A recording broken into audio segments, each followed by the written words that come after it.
मौद्रिक नीति की हम लोग बात कर रहे हैं। प्रमुख नीतिगत दस्तावेज जो हैं उन सब की बात कर लेते हैं। तो मौद्रिक नीति वक्तव्य 2022-23 जारी किया 8 अप्रैल 2022 को आरबीआई के गवर्नर शक्तिकांत दास की अध्यक्षता वाली मौद्रिक नीति समिति एमपीसी द्वारा द्वैमासिक मौद्रिक नीति वक्तव्य 2022-23 मॉनेटरी पॉलिसी स्टेटमेंट 2022-23 जारी किया गया। इसमें नीतिगत दरों में कोई परिवर्तन न करते हुए पूर्व के स्तर पर 4% बनाए रखने का निर्णय लिया गया। देखिए प्रमुख इसमें दरें क्या रखी गई हैं। तो आपका जो CRR होता है, कैश रिजर्व रेशियो, CRR 4% ही रखा गया है। SLR आपका 18% है ना। आधार बेस रेट जो आपका है 7.25 से 8.80 और बचत जमा दर 2.70 से 3%। जो ऑन रेट्स हैं, repo rate 4%, reverse repo rate 3.35%, bank rate 4.25, MSF दर 4.25। सबसे महत्वपूर्ण जो आंकड़े हैं ये हमेशा पूछे जाते हैं। मृत्यु दर 2017-19 में क्या है। 14 मार्च 2022 को भारत के महापंजीयक रजिस्ट्रार जनरल ऑफ इंडिया द्वारा MMR पर विशेष बुलेटिन जारी किया गया। मदर मोर्टेलिटी रेट जो मातृ मृत्यु दर MMR में क्या है कि 10 अंकों की गिरावट आई है। 10 अंकों की गिरावट दर्ज हुई, 10 अंकों सुधार हुई, यानी कि ये अनुपात 2016-18 में 113 था, जो 2017-19 में घटकर 103 हो गया। रट लीजिए कितना हो गया, 103। यानी कि भारत में जो अब इस वक्त MMR है वो कितना है, 103 है, 103 है। मातृ मृत्यु दर में गिरावट के पश्चात सतत विकास लक्ष्य SDG हासिल करने वाले राज्यों की संख्या 5 से बढ़कर 7 हो गई है। और ये राज्य कौन कौन से देख लीजिए। भारत में कितना हो गया है, 103 हो गया है, जबकि केरला में सबसे कम है 30, केरला 30, महाराष्ट्र 38, तेलंगाना 56, तमिलनाडु 58, आंध्रा 58, झारखंड 61, गुजरात 70, जहाँ पर MMR इतनी है। भारत में 103 है ओवरऑल। उसके अलावा कर्नाटक में भी 83 है, हरियाणा में भी 96 है ना। तो कुल मिला के जो सबसे कम कहाँ पर पूछेंगे आपसे, तो केरल में 30, और ओवरऑल इंडिया कितनी हो गई है, 103 हो गई है ना। MMR में उत्तर प्रदेश में सबसे अधिक गिरावट दर्ज की। बहुत महत्वपूर्ण पॉइंट है कि MMR में उत्तर प्रदेश में सबसे अधिक 30 अंकों की 15% से अधिक गिरावट दर्ज की गई है। उत्तर प्रदेश के साथ केरल और महाराष्ट्र में भी MMR में 15% से अधिक की गिरावट दर्ज की गई। पश्चिम बंगाल, हरियाणा, उत्तराखंड और छत्तीसगढ़ में मातृ मृत्यु दर में वृद्धि देखी गई। कहाँ पर, बंगाल और हरियाणा उत्तराखंड में, ये याद रखना। भारत का पहला क्रिप्टो करेंसी इंडेक्स कौन सा जारी हुआ, IC15।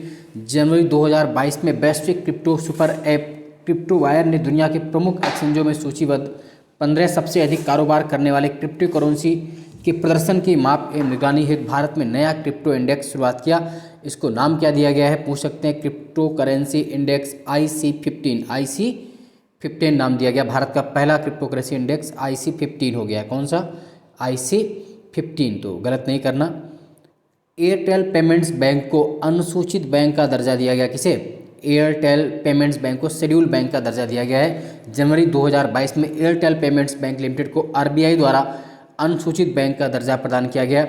इसके फलस्वरूप एयरटेल पेमेंट बैंक्स लिमिटेड भारतीय रिजर्व बैंक अधिनियम 1934 की दूसरी अनुसूची में शामिल हो गया है। पेमेंट्स बैंक की स्थापना वर्ष 2013 में गठित नचिकेत मोर समिति की सिफारिशों के आधार पर की गई थी। एयरटेल पेमेंट्स बैंक भारत का पहला भुगतान बैंक है, पहला पेमेंट्स बैंक है, जिसकी स्थापना वर्ष 2017 में की गई थी। इन सब चीज़ों को याद रखेंगे। पेटीएम पेमेंट बैंक को भी अनुसूचित बैंक का दर्जा मिल चुका है ना। याद रखेंगे इस बात को। तो पेमेंट जितनी भी बैंक हैं उन सब में भी आप ये कर पाए। एक और महत्वपूर्ण क्वेश्चन है आपका, मजदूरी दर सूचकांक के आधार वर्ष में संशोधन कर दिया गया है। देखिए पूरी बुक नहीं पढ़नी होती, मेन पॉइंट मैं आपके लिए छांट के लाता हूँ जो एग्जाम्स में आपको मिले ही मिले।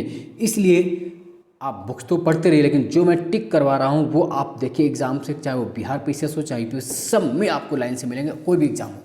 तो 24 नवंबर 2021 को जारी रिपोर्ट के अनुसार श्रम एवं रोजगार मंत्रालय भारत सरकार द्वारा मजदूरी दर सूचकांक का आधार वर्ष संशोधित करके 2016 कर दिया गया है। क्या कर दिया गया, 2016 = 100। इससे पूर्व मजदूरी दर सूचकांक WRI का आधार वर्ष 1963 से 6500 था। अब 2016 कर दिया गया। पूछा सकता है नया क्या कर दिया गया है, 2016 मजदूरी दर सूचकांक के लिए नया वर्ष क्या हो गया 2016। बहुत दिनों बाद ये चेंज हुआ है ना। इसके पहले जो था वो आपका, तो अब सूचकांक की नई श्रृंखला आधार वर्ष 2016 100 के साथ प्रत्येक वर्ष 1 जनवरी एवं जुलाई को बिंदु दर अर्धवार्षिक आधार पर वर्ष में 2 बार संकलित की जाएगी। याद रखना इस बात को। 2016 में कुल 37 उद्योगों को शामिल किया गया, ये भी बहुत महत्वपूर्ण, जबकि पुराने में 21 उद्योग शामिल थे। यानी कि जो अभी आधार वर्ष चेंज किया उसमें 37 इंडस्ट्रीज को शामिल किया गया, जबकि इसके पहले जो आपकी श्रृंखला थी उसमें 63-65 वाले में 100 में 21 इंडस्ट्रीज शामिल थे। नेक्स्ट पॉइंट अच्छा है, नमूना पंजीकरण प्रणाली SRS अक्टूबर 2021 का बुलेटिन बहुत महत्वपूर्ण है। क्या कहता है, अक्टूबर 2021 में रजिस्ट्रार जनरल कार्यालय भारत सरकार द्वारा नमूना पंजीकरण प्रणाली बुलेटिन SRS बुलेटिन 2021 जारी किया गया। इसके आंकड़े 2019 के संदर्भ में है। देखिए तो क्या है, देखिए सबसे पहले तो बर्थ रेट की बात करें तो जो जन्म दर है विगत 4 दशकों में अखिल भारतीय स्तर पर जन्म दर में अत्यधिक गिरावट दर्ज की गई है। ये 1971 के 36.9 प्रति हज़ार से गिरकर 2019 में 19.7 प्रति हज़ार हो गई है। यानी कि जो भारत की ओवरऑल बर्थ रेट है पूरे देश की वो 19.7 पर 1000 आ गई है, लगभग 20 से कम हो गई है। जबकि सबसे ज़्यादा जो है बिहार की और सबसे कम केरल की, ये महत्वपूर्ण है। सर्वाधिक बिहार की है, सबसे कम केरल की है। तो जो सबसे ज़्यादा बर्थ रेट है वो बिहार की 25.8 पर 1000, 25.8 प्रति हज़ार बिहार में, जबकि सबसे कम केरला में है 13.5 पर 1000, 13.5 पर 1000, जबकि इंडिया के ओवरऑल 19.7 रट लीजिएगा। ये आंकड़े बहुत ही महत्वपूर्ण हो जाते हैं। जबकि सभी भारतीय राज्यों और केंद्र शासित प्रदेशों में सबसे कम अगर जन्म दर कहीं रही है तो अंडमान निकोबार में, केरल से भी कम है। अंडमान ओवरऑल सबसे कम अंडमान निकोबार में कहाँ कितनी है 11, किसकी है अंडमान निकोबार की सबसे कम है 11 रही है, याद रखेंगे। और जो शीर्ष 5 राज्य हैं वो ये रट लीजिए, पूछते हैं तो शीर्ष राज्य 5 में नंबर 1 पर तो बिहार है 25.8, नंबर 2 पर अपना यूपी भी है। बहुत क्वेश्चन महत्वपूर्ण रहता है, यूपी नंबर 2 पर, बिहार यूपी भाई भाई है। और इसमें तो प्रति दर में तो क्या कहने, तो नंबर 1 जन्म दर में सबसे ज़्यादा बिहार है 25.8, नंबर 2 पर UP 25.4, then MP 24.5, then Rajasthan 23.7, Meghalaya 23.2। Bihar, UP, MP, Rajasthan तो याद रखने आपको। तो ये टॉप 5 है। सबसे ज़्यादा वृद्धि दर कहाँ पर है, बिहार में है। उसके बाद फिर अपना यूपी है, सबसे कम आपका केरला और ओवरऑल अंडमान निकोबार। न्यूनतम की अगर बात कर लें जो टॉप 5 न्यूनतम वाले, तो सबसे पहले अंडमान निकोबार 11, गोवा 12.2, मतलब राज्यों में गोवा सबसे कम है 12.3, ओवरऑल अंडमान निकोबार है। निकोबार द्वीप समूह 11, गोवा 12.3, बड़े राज्यों में केरल था, छोटे में नागालैंड 12.7, त्रिपुरा 12.8, चंडीगढ़ 13, है ना। तो ये अब बात करें मृत्यु दर, डेथ रेट में भी काफ़ी गिरावट आई है और ये 1971 के 14.9 से घटकर 2019 में 6 प्रति हज़ार हो गई। यानी डेथ रेट 6 पर 1000 हो गई है, 6 पर 1000, जो कि 1971 में 14.9 थी, वो 2019 में 6 प्रति हज़ार हो गई है। बड़े एवं छोटे राज्यों पर अलग अलग देखें तो सबसे कम जो मृत्यु दर है दिल्ली में है 3.2, जबकि ओवरऑल छत्तीसगढ़ में है। सबसे कम डेथ रेट दिल्ली में है 3.2 बड़े राज्यों में, बड़े छोटे राज्यों यूटी में, और सबसे अधिक छत्तीसगढ़ में 7.3 प्रति हज़ार, है ना।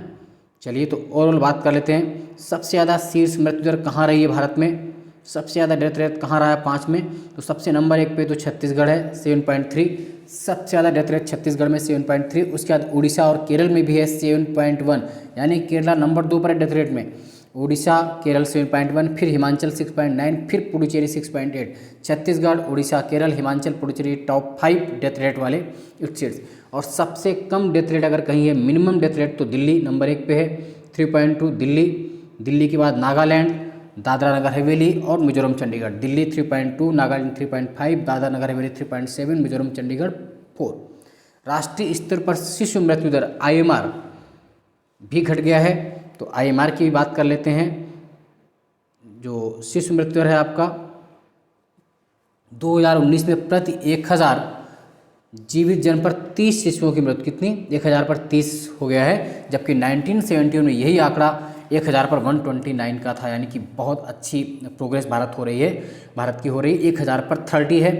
ओवरऑल अगर देखें तो सबसे कम अगर कहीं पर रहा है तो मिजोरम और नागालैंड शानदार प्रदर्शन किया है। मिजोरम और नागालैंड, आप गलत नहीं करेंगे इस बात को, हमेशा ये आंकड़े बहुत काम आएंगे आपके किसी भी एग्ज़ाम में। तो सबसे कम कहाँ पर है, मिजोरम और नागालैंड में 3/1000। तो मिनिमम जो IMR है कहीं का भारत में वो कहाँ का, मिजोरम और नागालैंड का है। 3000 मतलब 3/1000, 3/1000 दर्ज किया गया है।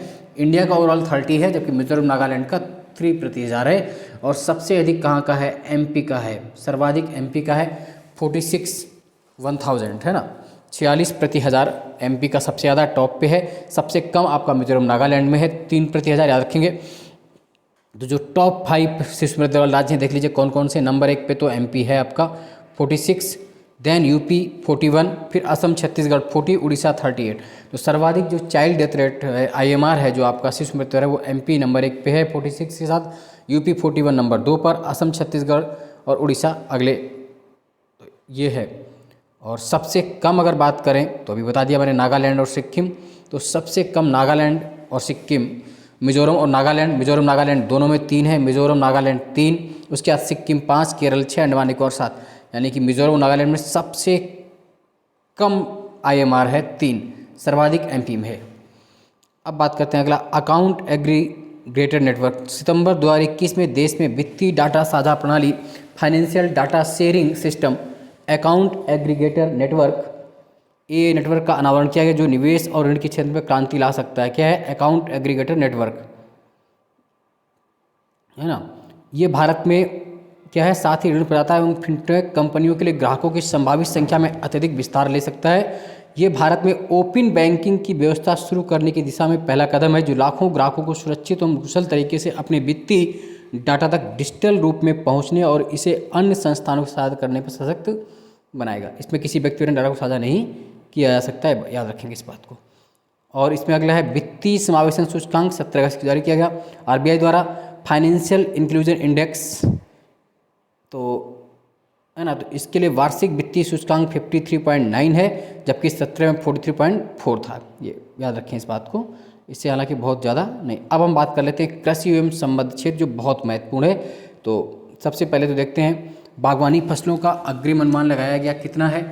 तो 28 मार्च 2022 को कृषि एवं किसान कल्याण विभाग द्वारा बागवानी फसल, इसके आंकड़े बहुत महत्वपूर्ण हैं क्योंकि याद रखिएगा इस बार भी अभी RO की मेंस में 2 क्वेश्चन यहीं से पूछे गए थे। तो बागवानी फसलों हॉर्टिकल्चर क्रॉप्स का जो प्रथम अग्रिम अनुमान वर्ष 2020 की अंतिम अनुमान जारी किए गए। तो देखिए क्या जारी किया गया, 2021-22 के लिए प्रथम अग्रिम अनुमानों के अनुसार देश में बागवानी एवं फसलों का कुल उत्पादन 333.3 मिलियन टन अनुमानित है। 2020-21 की तुलना में 0.4 कम है, जो 2021 में 334.6 मिलियन टन हुआ था, उसकी तुलना में 0.4 कम है, 1.35 मिलियन टन। 2021-22 में फलों का उत्पादन 102.9 मिलियन टन होने का अनुमान है, जबकि लास्ट ईयर 102.5 था, है ना। फलों का अनुपात फलों का बढ़ा है। सब्जियों का कुल उत्पादन 199.4 मिलियन टन अनुमानित है, जबकि लास्ट ईयर 202.4 था। प्याज का उत्पादन 26.6 उत्पादन की तुलना में लास्ट ईयर 31.11 अनुमानित है ना। तो इस बार 31.1 मिलियन टन प्याज होने का अनुमान रखा गया है। आलू का अनुमान कितना रखा गया है इस वर्ष 53.6, जबकि लास्ट ईयर 56.2 था। अंतिम अनुमान में यही है लगभग, है ना। तो बार बार उसमें देखने का नहीं है कि क्या क्या है, आप इतना पूछ लेंगे तो बहुत हो जाता है। क्षेत्रफल एरिया दिए गए। भारत की ग्रामीण अर्थव्यवस्था में नवाचार रिपोर्ट, तो ये बहुत महत्वपूर्ण रिपोर्ट नहीं है, इसलिए इसको हम लोग नहीं देखेंगे, इतना क्वेश्चन इससे नहीं बनने वाले। मुख्य फसलों के उत्पादन द्वितीय अग्रिम अनुमान देखिए क्या क्या जारी किए गए। तो 2021-22 के द्वितीय अग्रिम अनुमान के अनुसार देश में खाद्यान्न का उत्पादन रिकॉर्ड 316.06 मिलियन टन होने का अनुमान है 2021-22 के लिए, जबकि 2021 में 310.74 मिलियन टन की तुलना में बढ़ा है इस बार 5.32 मिलियन टन, है ना।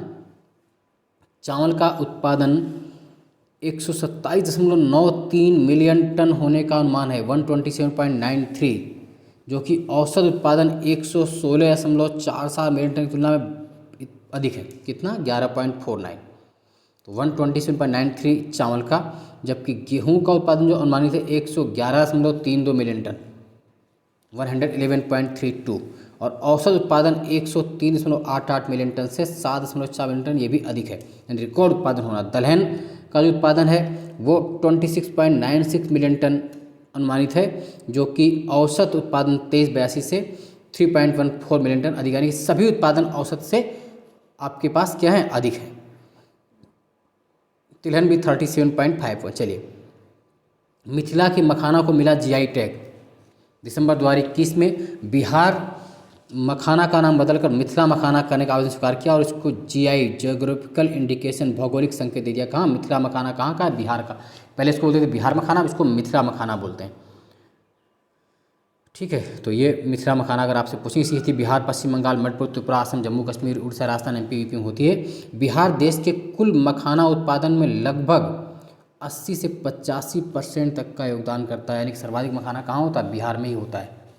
80 से 85% मखाना बिहार में होता है। बिहार के प्रमुख मखाना उत्पादक जिले जो हैं वो बहुत महत्वपूर्ण हैं। अगला, कृषि उड़ान योजना शुरू की गई 27 अक्टूबर 2021 को केंद्रीय नागरिक उड्डयन मंत्रालय द्वारा कृषि उड़ान 2.0 योजना का शुभारंभ किया गया। कृषि उड़ान योजना 2.0, तो इस क्या है योजना? आप सब जानते हैं। 100% की हिस्सेदारी सहायक कंपनी आइलैक्स तथा वाणिज्य उद्योग मंत्रालय के द्वारा तैयार किया गया। योजना का उद्देश्य क्या? कृषि उपज एवं हवाई परिवहन के बेहतर एकीकरण एवं अनुकूलन के माध्यम से कृषि मूल्य प्राप्ति में सुधार लाना। योजना मुख्य रूप से पूर्वोत्तर, पहाड़ी और जनजातीय क्षेत्रों पर ध्यान केंद्रित करती है। चलिए, न्यूनतम समर्थन मूल्य पूछते हैं एमएसपी। तो 2022-23 के लिए जो रबी फसलों के न्यूनतम समर्थन मूल्य जारी किए गए उद्योग रहते, जिसमें सबसे ज़्यादा वृद्धि मसूर और सरसों में की गई 400 रुपये प्रति कुंटल, वहीं सबसे कम वृद्धि जौ में की गई। चलिए देखिए क्या क्या रह गया है। तो जो सबसे महत्वपूर्ण एमएसपी होता है वो गेहूं के लिए होता है। तो 2022-23 के लिए गेहूं के एमएसपी में 40 रुपये की वृद्धि करके 2015, गेहूं का बहुत महत्वपूर्ण होता है, 1975 था 21-22 में, इस वर्ष 40 रुपये की वृद्धि करके 40 रुपये इंक्रीज करके 2015 कर दिया गया है। 2022-23 के लिए गेहूं का एमएसपी 2015 है, जौ के लिए 1635 है, चना के 5230। गेहूं का याद रखना 2015 बहुत महत्वपूर्ण है, 40 रुपये बढ़ाया। पूछते हैं आपसे गेहूं का एमएसपी कितना रहा? 2015। सरसों का 400 बढ़ा दिया गया है ना, याद रखेंगे। खरीफ फसलों का न्यूनतम समर्थन इस वर्ष के जारी पुराने वाले ही हैं। तो 2021-22 में तो इसमें सबसे ज़्यादा जो महत्वपूर्ण होता है वो धान के लिए होता है। तो धान जो सामान्य धान थी वो 1940, और धान किस्म ए का 1960। सामान्य धान कितना? 1940, और धान किस्म ए आपका 1960। ये बाकी तो इतने महत्वपूर्ण यहाँ पर नहीं होंगे, तो इसलिए मैंने उनको याद करने की ज़रूरत भी आपको नहीं है। चलिए, उद्योग क्षेत्र बात करते हैं। निर्यात तैयारी सूचकांक 2021 जारी किया गया है। 25 मार्च 2022 को नीति आयोग द्वारा प्रतिस्पर्धा संस्थान इंस्टीट्यूट ऑफ कॉम्पिटिटिवनेस के सहयोग से निर्यात तैयारी सूचकांक 2021 जारी किया गया। तो सूचकांक के 4 स्तंभ कौन कौन से रहे? नीति, व्यापार प्रवर्तन, निर्यात प्रवर्तन और निर्यात प्रदर्शन। तो मतलब है ना, रिपोर्ट के अनुसार जो क्वेश्चन महत्वपूर्ण वो ये है कि गुजरात ओवरऑल शीर्ष पर रहा है निर्यात तैयारी में। रिपोर्ट के अनुसार समग्र रैंकिंग में शीर्ष 4 राज्यों में गुजरात 78.86 के कुल स्कोर के साथ शीर्ष स्थान पर लगातार बना हुआ है ना। नंबर 2 पर महाराष्ट्र है, कर्नाटक तीसरे पर, तमिलनाडु चौथे पर है ना। गुजरात के बाद महाराष्ट्र, फिर कर्नाटक, फिर तमिलनाडु, टॉप 4 जो स्टेट हैं। और यूपी समग्र रैंकिंग में 6ठे स्थान पर रहा है ना। भू आबद्ध राज्यों में हरियाणा शीर्ष पर, वहीं यूपी नंबर भू आबद्ध का लैंड लॉक में बात करें तो यूपी दूसरे स्थान पर, लेकिन ओवरऑल अगर पूछेंगे तो यूपी 6वें स्थान पर है। टॉप 5 में आपके जो है वो आप देख लीजिए है ना। गुजरात, महाराष्ट्र, कर्नाटक टॉप 4 में है, हरियाणा हो जाएगा 5वें पर, यूपी हो जाएगा 6वें। ओवरऑल यूपी की रैंकिंग याद रखें 6वें स्थान पर उत्तर प्रदेश है। ठीक है, ये आपसे पूछा जा सकता है। और जबकि सबसे निचले स्थान पर लक्षद्वीप है 36वां, और लक्षद्वीप के बाद अरुणाचल 35वें स्थान पर है। भारत 5वां सबसे मूल्यवान शेयर बाजार। 10 मार्च 2022 को भारत का बाजार पूंजीकरण मार्केट कैपिटलाइजेशन में दुनिया का 5वां सबसे बड़ा शेयर मार्केट बन गया है। भारत ने उपलब्धि इंग्लैंड, कनाडा और सऊदी अरब के शेयर बाजार को पीछे छोड़ प्राप्त की। किसको पीछे कर दिया? इंग्लैंड को, कनाडा को, सऊदी अरब को। देखिए टॉप 5 कौन कौन हो गए दुनिया के। नंबर 1 पे अमेरिका है, फिर चीन है, फिर जापान, हांगकांग, भारत। अमेरिका का जो मूल्य है, मार्केट कैप है, वो दुनिया में सबसे ज़्यादा है 47.32 ट्रिलियन डॉलर। नंबर 2 पर चाइना बहुत पीछे है उससे 11.52 ट्रिलियन डॉलर। नंबर 3 पर जापान $6 ट्रिलियन, नंबर 4 पर हांगकांग 5.55, नंबर 5 पर अपना इंडिया है 3.21, भारत $3.21 ट्रिलियन 5वें स्थान पर है। इंग्लैंड का पीछे छोड़ दिया सऊदी अरब को।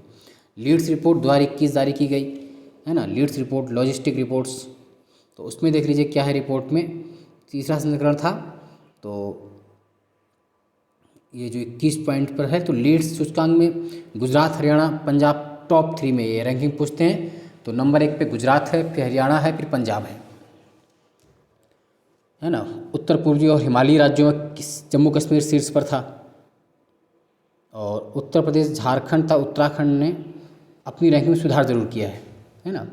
तो ये पीएम मित्र पार्क योजना 21 अक्टूबर 2021 को भारत सरकार के वस्त्र मंत्रालय ने 7 पीएम मेगा एकीकृत वस्त्र क्षेत्र परिधान कितने 7 PM mega integrated textile regions and PM Mitra park को स्थापना को सूचना जारी कर दी। तो ये 7 होंगे है ना। 5 विजन है इसमें। 5F क्या है, farm, fibre, factory, fashion, foreign. पूछ सकते हैं 5F का मतलब क्या है, तो आप बता पाएंगे 5F क्या है, फार्म, फाइबर, फैक्ट्री, फैशन और फॉरेन। तो ये आप पूरा कर पाएंगे। इसके अलावा इसमें कोई बहुत महत्वपूर्ण क्वेश्चंस नहीं है। 12 अक्टूबर 2021 को भारत सरकार द्वारा power finance corporation limited PFC, power finance corporation limited को महारत्न का दर्जा प्रदान कर दिया गया है। PFC को महारत्न का दर्जा प्राप्त होने के बाद महारत्न कंपनियों की कुल संख्या कितनी हो गई है अब 11। तो भारत में कितनी महारत्न कंपनियां हैं अभी 11। कौन कौन सी हैं वो देख लीजिए। पहली है भारत हैवी इलेक्ट्रिक्स लिमिटेड भेल, Bharat petroleum corporation limited BPCL, coal India limited CIL, GAIL India limited GAIL, Indian oil corporation limited IOCL, NTPC limited NTPC, oil and natural gas corporation limited ONGC, steel authority of India limited SAIL, power grid corporation of India limited PGCIL, Hindustan petroleum corporation limited HPCL और power finance corporation limited PFC। कुल मिलाकर 11 महारत्न कंपनियां हो गई हैं, जबकि नवरत्न कंपनियां कितनी है 13। कितनी है नवरत्न 13 है। तो नवरत्न अगर आएंगे तो 13 करना है, महारत्न आएंगे तो 11। नवी कौन सी बनी आप जानते हैं अभी है ना, जो नई बनाएगी मैंने बता दिया, तो ये गलत नहीं करना है आपको। अगला है भारत पर्यटन सांख्यिकी 2021। सितंबर 2021 में पर्यटन मंत्रालय भारत सरकार द्वारा भारत पर्यटन सांख्यिकी एक नज़र 2021 India tourism statistics at a glance 2021 नाम रिपोर्ट जारी की गई। पर्यटन मंत्रालय द्वारा जारी इस रिपोर्ट के अनुसार वर्ष 2020 के दौरान भारत में 2.74 मिलियन विदेशी पर्यटकों का आगमन हुआ, जो -74.9% यानी निगेटिव ग्रोथ रेट है, चूँकि उसका कारण भी जानते कोविड रहा था। इसी प्रकार 2020 के दौरान कुल 6.33 मिलियन अंतर्राष्ट्रीय पर्यटकों का भारत में आगमन हुआ, जो माइनस है ना। विदेशी पर्यटक तथा अनिवासी भारतीयों सहित कुल अंतर्राष्ट्रीय पर इतना आगमन ना, तो -64.7 की निगेटिव ग्रोथ रेट है। और रुपए की बात करें मुद्रा में भी तो -76.3 निगेटिव रहा। उसका रीज़न भी है कि कोविड इतनी बड़ी मात्रा में था, तो फिर कहाँ से। इस रिपोर्ट के अनुसार अंतर्राष्ट्रीय पर्यटकों के आगमन के मामले में संपूर्ण विश्व में भारत का हिस्सा कितना है 1.59% है, यानी कि दुनिया के 1.59% टूरिस्ट यहाँ पर आते हैं। वर्ष 2020 के दौरान भारत में विदेशी पर्यटक आगमन के स्रोतों में नंबर 1 पर बांग्लादेश है, नंबर 2 पर USA है। तो सर्वाधिक विदेशी कहाँ से आए, बांग्लादेश से इंडिया में, नंबर 2 पर अमेरिका में आए। तो 2020 के दौरान घरेलू पर्यटक सर्वाधिक कहाँ गए, तो सबसे ज़्यादा जो घरेलू पर्यटक गए तमिलनाडु, फिर यूपी, कर्नाटक, आंध्रा और तेलंगाना। गलत नहीं करना, नंबर 1 पे तमिलनाडु है 23% के साथ 2020 के आंकड़ों में, यूपी 14.1% के साथ दूसरे स्थान पर है, कर्नाटक, आंध्रा और तेलंगाना। तो ये टॉप 5 राज्य हैं। तो सबसे ज़्यादा विदेशी पर्यटक कहाँ पर आए, तमिलनाडु में आए, उसके बाद यूपी में आए। जबकि सबसे है ना घरेलू पर्यटक डोमेस्टिक टूरिस्ट, तो सर्वाधिक घरेलू पर्यटक कहाँ पर आए, यूपी में, तमिलनाडु में, फिर यूपी में। सर्वाधिक डोमेस्टिक टूरिस्ट घरेलू पर्यटक नंबर 1 पे तमिलनाडु, नंबर 2 पे यूपी, फिर कर्नाटक, फिर आंध्रा, तेलंगाना। सर्वाधिक जो विदेशी पर्यटक आए, फॉरेन टूरिस्ट आए, उसमें नंबर 1 पर महाराष्ट्र है, फिर तमिलनाडु है, फिर यूपी, फिर दिल्ली, फिर पश्चिम बंगाल। तो सर्वाधिक फॉरेन टूरिस्ट, सर्वाधिक विदेशी पर्यटक महाराष्ट्र आए, जबकि घरेलू तमिलनाडु। याद रखना है इस बात को, गलत नहीं करना है। सिरारा खोंग या हैथी मिर्च तथा टामेंग लोंग संतरे को जीआई टैग दिया गया है। सितंबर 2021 में मणिपुर की विशेष मिर्च सिरारा खोंग हैथी तथा टामेंग लोंग संतरे टॉमेंग लैंग और इसको भौगोलिक संकेतक टैग जियोग्राफिकल इंडिकेशन टैग दिया गया। मणिपुर के उरखुल जिले के सिराराखोंग गांव में जैविक रूप से उगाई जाने वाली ये मिर्च अपने जीवंत रंग एवं विशिष्ट स्वाद के लिए प्रसिद्ध है। सिराराखोंग या हैथी मिर्च को राजा मिर्च किंग चिली के नाम से भी जानते हैं, जबकि स्थानीय भाषा से उमोरोक कहते हैं। मणिपुर में सर्वाधिक मांग वाली मिर्च है। राजा मिर्च उमोरोक को विश्व की सबसे तेज़ गर्म मिर्च hottest chilli in the world के रूप में जाना जाता है। सिराराखोंग हैथी मिर्च को स्थानीय लोग भगवान का उपहार गिफ्ट ऑफ गॉड मानते हैं। ये मिर्च स्थानीय लोगों में इतनी लोकप्रिय कि इसे भारत में वार्षिक उत्सव मनाया जाता है ना। सिखारारोंग या हैथी मिर्च एक अच्छे एंटीऑक्सीडेंट के रूप में काम करती है। इसमें कैल्शियम विटामिन सी होता है। और टामेंग लोंग संतरा जो अपने अम्लीय स्वाद, एसिडिक टेस्ट तथा मिश्रित मिठास, बैलेंस स्वीट्स के लिए प्रसिद्ध है। अधिकतर टामेंग लोंग जिले में पाया जाता है। टामेंग लोंग जिले को मणिपुर का ऑरेंज ऑफ बाउल भी कहा जाता है। किसे? टामेंग लोंग जिले को। किसका? मणिपुर का। तो ये दोनों जीआई टैग दे दिए गए हैं, है ना, संतरे को और मिर्च को। याद रखें इस बात को, तो गलत नहीं करना है इसको। 21 को वित्त एवं कॉर्पोरेट मंत्रालय निर्मला सीतारमण ने निर्यात उन्मुख सूक्ष्म लघु एवं मध्यम उद्यम की कंपनियों की सहायता हेतु उभरते सितारे कोष, पूछ सकते हैं इसका शुभारंभ कहाँ किया गया। उभरते सितारे फंड का शुभारंभ लखनऊ में किया। कहाँ पर किया? लखनऊ में किया।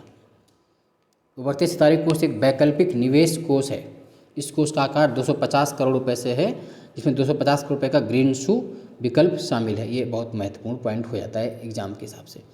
अगला है कांडला देश का पहला हरित विशिष्ट क्षेत्र है। 26 जुलाई 2021 को कांडला विशिष्ट आर्थिक क्षेत्र KACZ Indian Green Building Council platinum rating दी गई। कांडला विशिष्ट आर्थिक क्षेत्र मौजूदा शहरों के लिए IGBSC green cities platinum rating हासिल करने वाला पहला विशिष्ट आर्थिक क्षेत्र हो गया है। कौन सा? कांडला। ठीक है, तो ये क्वेश्चन गलत नहीं करना। ग्लोबल स्टार्टअप इकोसिस्टम इंडेक्स 2021 में वैश्विक स्तर पर 100 देशों के 1000 शहरों को शामिल किया गया है। कितने? 1000। शीर्ष 10 शहरों में अमेरिका का सैन फ्रांसिस्को टॉप पर है, जबकि इंडिया का एकमात्र टॉप 10 में शामिल शहर कौन सा है? बेंगलुरु। देख लेते हैं विश्व के शीर्ष 5 देश और शीर्ष 5 शहर। वैश्विक स्टार्टअप इंडेक्स में कौन कौन से कंट्री हैं टॉप 5 में? तो टॉप 5 में जो कंट्री है, नंबर 1 पे America, UK, Israel, Canada, Germany. Top 5 में America, UK, Israel, Canada, Germany. जबकि सिटी में सैन फ्रांसिस्को USA, नंबर 2 पर न्यूयॉर्क USA, नंबर 3 पर बीजिंग चाइना। टॉप 10 में इंडिया का एकमात्र शहर शामिल है। कौन सा? बेंगलुरु। ये गलत नहीं करना। और अगर देशों की बात करें तो भारत की रैंकिंग ओवरऑल 20 है। कितनी? 20वीं है, जबकि लास्ट ईयर 23वीं थी। और 1000 शहरों में से भारत के 43 शहर शामिल है। कितने? 43 शहर शामिल है। जो टॉप 20 में शामिल शहर हैं वो 3 है। बेंगलुरु 10वां स्थान, नई दिल्ली 14वां, मुंबई 16वां। कच्चे इस्पात का उत्पादन वर्ल्ड स्टील एसोसिएशन में चीन शीर्ष पर है, भारत दूसरे स्थान पर है। तो गलत नहीं है, इसमें लगातार कर लेते हैं। तो 2020-19 में जो लगातार नंबर 5 पर रहे हैं, तो 2020 की बात करें तो स्टील या लोहा इस्पात में आयरन स्टील में चीन नंबर 1 पर है, नंबर 2 पर इंडिया है, नंबर 3 पर जापान है, नंबर 4 USA, नंबर 5 रसिया। तो ये गलत नहीं करना है ना, कभी पूछ सकते हैं आपसे, तो उसी तरफ से क्वेश्चन गलत एक भी नहीं करना है। तो इंडिया स्किल्स रिपोर्ट्स में जो उच्चतम नियोजिता है, हाईएस्ट एम्प्लॉयबिलिटी किस यूटी और स्टेट में है? तो सबसे ज़्यादा एम्प्लॉयमेंट महाराष्ट्र, फिर यूपी, फिर केरल, फिर पश्चिम बंगाल, कर्नाटक।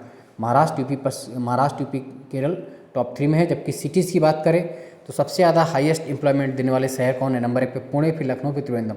पुणे, लखनऊ, त्रिवेंद्रम, यानी कि यूपी नंबर 2 पर, यूपी का शहर लखनऊ नंबर 2 पर। ये गलत नहीं करना है, आपको याद रखना है। भारत का विदेशी ऋण कितना हो गया दिसंबर के अंत 2021 में?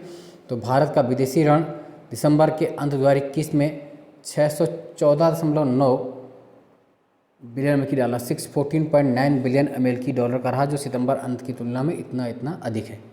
ठीक है। जीडीपी की तुलना में बाहर ऋण का अनुपात कितना रहा है दिसंबर अंत में? 20%। कितना रहा है? 20%। और पूछते हैं, इससे क्वेश्चन आया भी है कि भारत की बाहर ऋण में सर्वाधिक हिस्सेदारी किसकी है? तो अभी भी किसकी? वाणिज्यिक उधार की। 36.8% सर्वाधिक बाहर ऋण में जो हिस्सेदारी है वाणिज्यिक उधार की है 36.8%। नंबर 2 पर इसके बाद भारतीय अनिवासियों की जमाएं हैं 23.1। फिर अल्पावधि व्यापार ऋण 18% है ना, तो गलत नहीं करना, कहीं भी हो क्वेश्चन कर लेंगे। वैश्विक प्रेषण पर जो विश्व बैंक की रिपोर्ट आई है उसमें आप जानते हैं सर्वाधिक जो प्रेषण धन हुआ है भारत है ना, भारत के बाद चीन, मैक्सिको, फिलीपींस। सबसे ज़्यादा जो विदेशी धन भेजते हैं तो भारत के बाद चाइना, मैक्सिको, फिलीपींस और मिस्र। ठीक है, तो भारत सबसे बड़ा प्रेषण प्राप्तकर्ता देश बना रहा है रेमिटेंस। भारत का पहला euro green bond power finance corporation limited ने 300 मिलियन यूरो का 7 वर्षीय यूरो बॉन्ड जारी किया। तो ये भी पूछ सकते हैं आपसे। बिटकॉइन को कानूनी मान्यता दी गई किस देश ने? El Salvador. 7 सितंबर 2021 को अल सल्वाडोर ने बिटकॉइन को वैध मुद्रा लीगल टेंडर के रूप में अपनाने वाला विश्व का पहला देश बन गया है।